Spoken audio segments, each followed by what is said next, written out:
자, 여러분들과 함께 마가복음 5장 1절부터 20절까지의 말씀을 한번 살펴보도록 하겠습니다.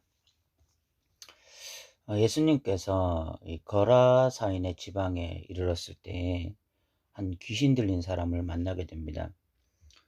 그런데 이 귀신 들린 사람의 상태가 굉장히 심각합니다. 3절에 보면 그 사람은 무덤 사이에 거처하는데 이제는 아무도 그를 쇠사슬로도 맬 수 없게 되었으니 이는 여러 번 고랑과 쇠사슬에 매었어도 쇠사슬을 끊고 고랑을 깨뜨렸습니다. 그리하여 아무도 그를 제어할 힘이 없는지라.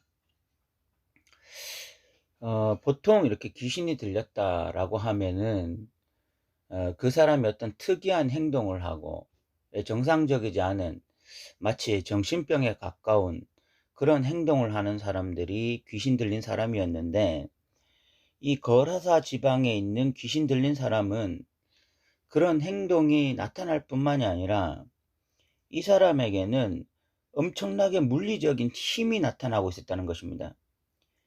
귀신이 들렸는데 귀신이 들려서 막 물리적으로 강력한 힘이 나타나서 쇠사슬에 묶어놔도 쇠사슬을 끊어버리는, 그래서 아무도 그를 감당할 수 없는 그런 어떤 물리적으로 강력한 힘이 나타나는 귀신 들린 사람이라는 것입니다.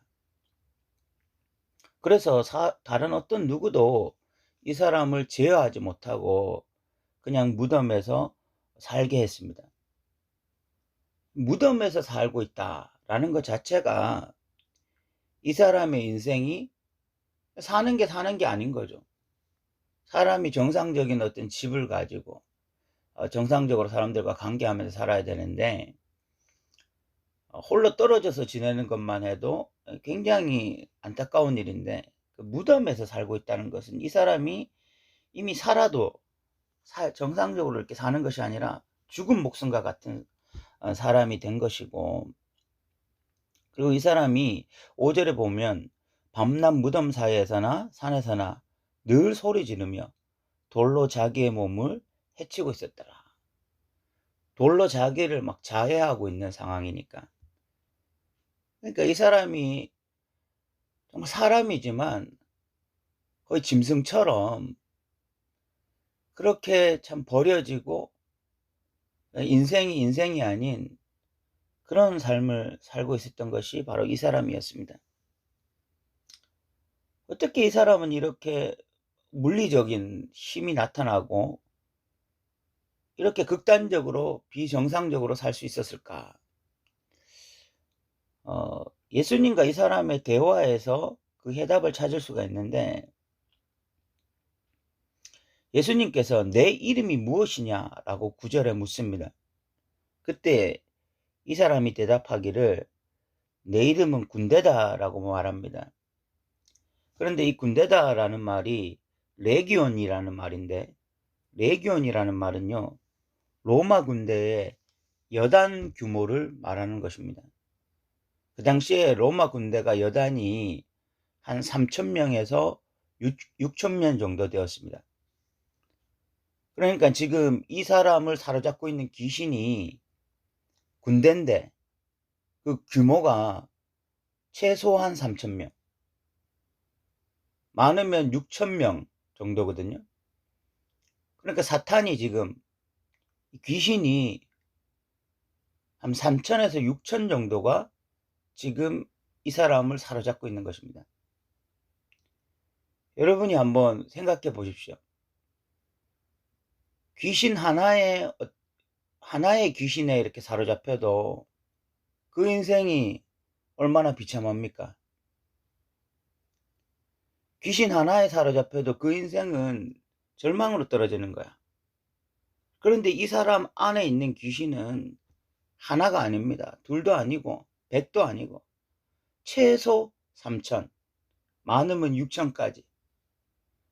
이 사람 안에 귀신이 득실득실한 것입니다.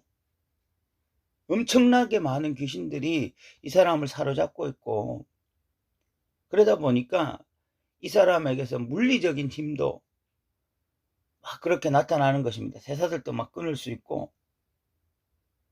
그런데 귀신들이 이렇게 이 사람을 사로잡고 있으니까,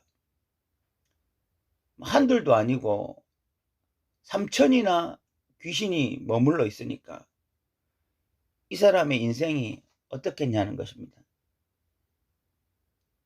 그냥 뭐 사람으로서 사는 건 아니죠. 이미 사람이 아니라 이 짐승도 아니라 뭐 지구상에 존재하는 그 어떤 존재보다도 가장 비참한 인생을 살았던 사람이 이 거라사 지방에 살던 이 사람이었을 것입니다. 예수님은 이 사람에게서 귀신을 쫓아냅니다.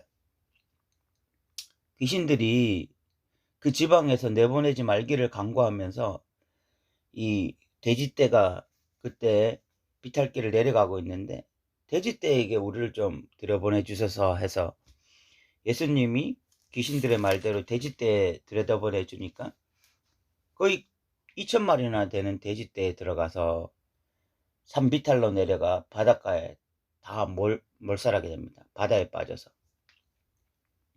이 일을 그 돼지떼를 치던 자들이 가서 사람들에게 말하고, 사람들이 와서 두 눈으로 확인을 하는 것입니다. 돼지떼가 다 몰살된 것도 확인하고, 그리고 이 사람이 예수님의 옆에 정신이 멀쩡해서 앉아 있는 것도 보게 된 것입니다. 그때 이 사람들이 와서 굉장히 당황하면서 또 두려워하면서 예수님께 이렇게 부탁을 합니다. 좀 우리 지방에서 떠나가 주십시오. 이 사람들이 이렇게 예수님께 부탁한 이유는 하나입니다. 돼지떼 2,000마리가 바다에 몰살한 거죠. 돼지 한 마리 가격이 정확하게 저는 얼마인지 모릅니다. 오늘날 뭐 시세로 따지면 정확하게 얼마인지는 모르지만 300만 원은 넘어갈 것이라 생각합니다. 돼지 한 마리 가격이. 300만 원이면 2,000마리면 도대체 얼마입니까? 뭐 엄청난 금액이죠.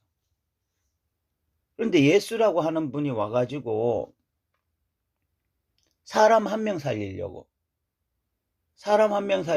돼지떼 2,000마리를 소비한 것입니다.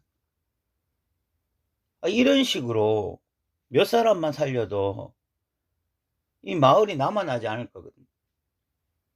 엄청나게 많은 재산들이 손실될 것입니다. 그러니까 이 거라사 지방에 있던 사람들은 바로 계산을 해보니까 답이 안 나오는 거예요. 이거 뭐 사람 살리고자 이거 뭐 재산 다 손실할 판인데 답 안 나오는 상황이죠. 물질이 얼마나 중요합니까? 돈이 얼마나 중요합니까? 그러니까 예수님께 좀 떠나가 달라고 이렇게 부탁을 한 것입니다. 사람 살린 것은 뭐 인정할 만하지만은 대단히 훌륭한 일을 했지만, 그렇다고 그것 때문에 자신들의 재산 다 탕진할 수 없다. 다 빼앗길 수 없다. 그러니까 예수님께 좀 떠나가 달라고 이렇게 이야기를 한 것입니다. 여러분은 어떻습니까? 여러분 동네에 누구 한 사람 살리고자 여러분 마을에 있던 어떤 재산 몇십억이, 몇백억이 한순간에 날아가게 된다면 여러분은 그런 거 환영할 수 있겠습니까? 이번에 그 아프가니스탄의 그 탈레반의 어떤 그런 만행으로 인해서 우리나라에 한 380명 정도가 비행기를 타고 입국했습니다. 우리나라에서 뭐 관계도 없는 아프가니스탄인들 비행기로 모시고 왔는데, 뭐 어떤 사람들은 그렇게도 이야기할 수 있잖아요. 왜 우리나라 국력을 소비하느냐, 왜 우리가 낸 세금으로 저 사람들 저렇게 도와주느냐, 이렇게 비난할 수도 있잖아요. 그러나 하나님의 입장에서는 어떨까요? 하나님의 입장에서 대한민국이 이렇게 한 사람을 소중하게 생각하고 이렇게 비행기를 380여 명 정도를 정말 운송해서 이렇게 데리고 오고, 하나님의 입장에서 얼마나 귀하게 여기고 얼마나 이 일을 기뻐하셨을까를 생각해 보면은 그것이 곧 예수님의 마음이 아니었을까 생각하게 되어집니다. 뭐 우리 입장에서야 누구 한 사람 살리고자 몇십억을 투자하고 몇백억을 투자하고 정말 이해가 안 가지만, 그러나 예수가 그 마음을 가지셨기 때문에, 하나님이 한 영혼에 대한 그 마음을 가지셨기 때문에 자기 아들을 이 땅에 보낼 수 있었고, 자기 아들을 십자가에 못 박을 수 있었고, 예수가 그 마음을 있었기 때문에 한 영혼에 대한 이런 너무나 귀한 마음을 가지고 계셨기 때문에 자기의 생명을 하나님께 바치고 자기의 피를 하나님께 드릴 수 있었던 것입니다.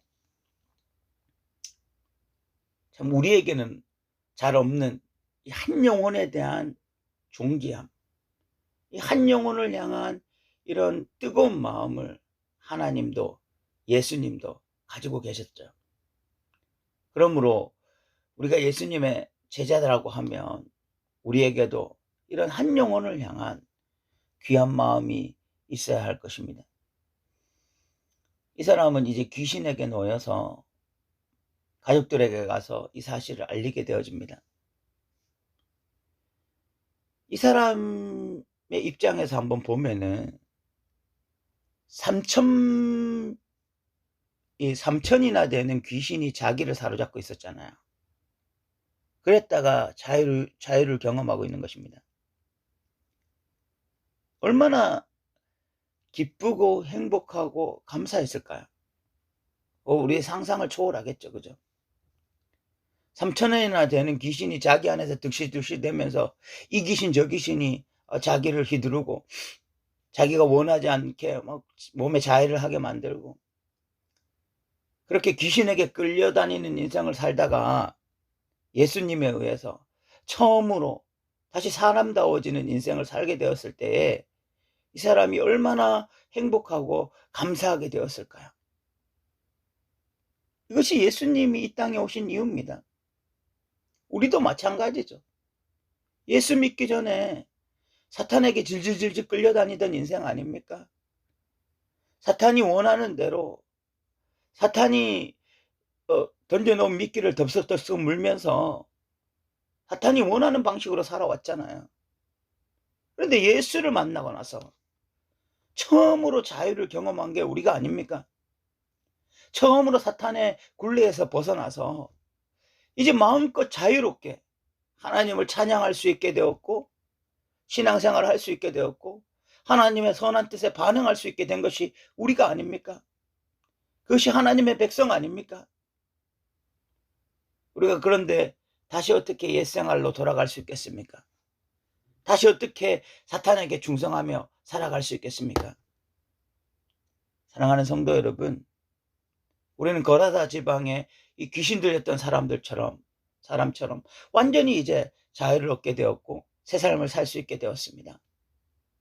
예수님 안에서 이제 주님을 왕으로 섬기면서 하나님을 통치자로 섬기면서 살아가는 저와 여러분 되시기 바랍니다. 이 사람에게 새로운 인생이 선물로 주어졌듯이 우리에게도 새로운 삶이 선물로 주어져 있습니다. 하나님을 섬길 수 있는 삶, 예수님을 왕으로 섬길 수 있는 삶, 이 삶이 우리에게 주어졌으니 그 삶에 맡겨 살아가는 저와 여러분 되시기 바랍니다. 오늘도 들어주셔서 감사합니다.